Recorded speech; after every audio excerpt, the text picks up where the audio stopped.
Okay, so this is the solution for question 3 of midterm 2 in Physics 101 in spring 2018.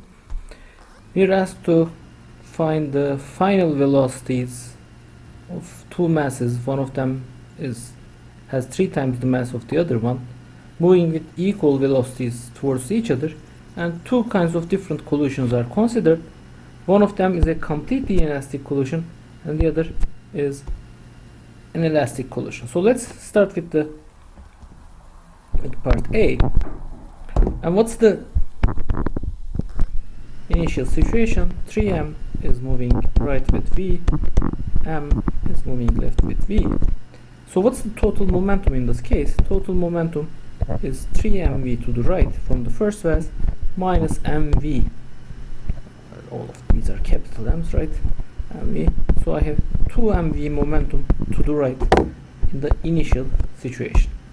Just because I'll need it later, let me also calculate the initial energy. Energy has no direction, so this is just going to be 3mv squared plus 1/2 v squared. So this is going to be 4 over 2 is 2mv squared. Now, what happens if I have a completely inelastic collision? Completely inelastic collision means that these masses actually stick to each other. They become a big mass of 4m, and they will move with some final velocity v phi, I don't know. Okay, so what will that final velocity be? Well, it's kind of easy to calculate, right? Momentum is conserved. My final momentum is 4mvf.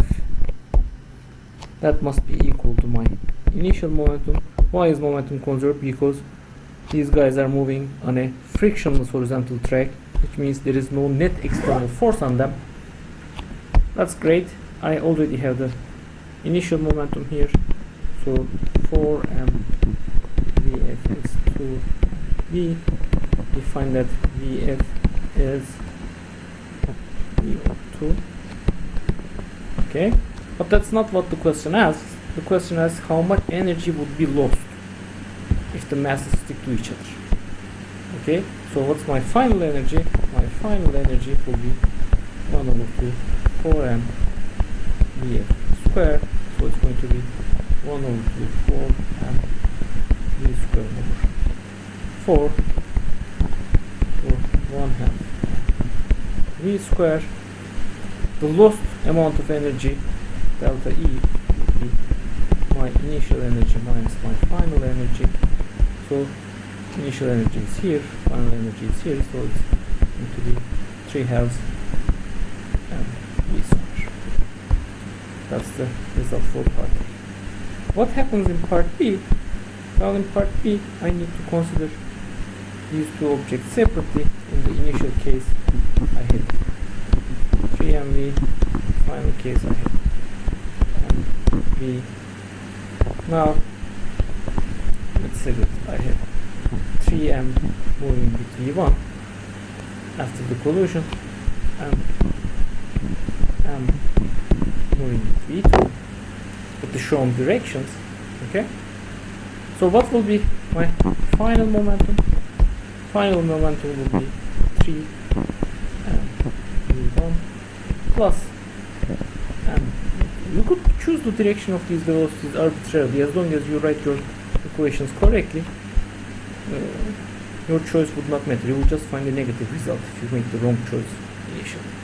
And this initial momentum must equal my the final momentum must equal my initial momentum, which is 2v.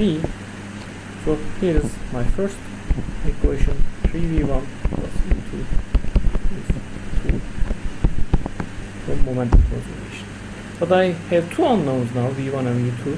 I need another equation, and where will that come from? It's an elastic collision. What does the elastic collision mean?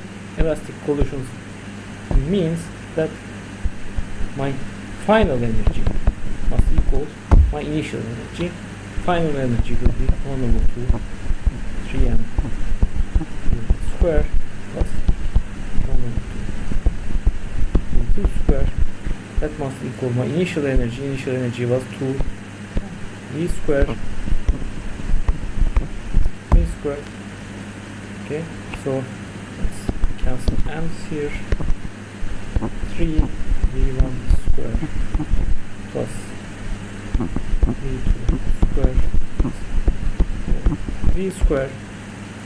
Let me solve for v2 here. v2 is 2v 3v, right? So I can plug that in here.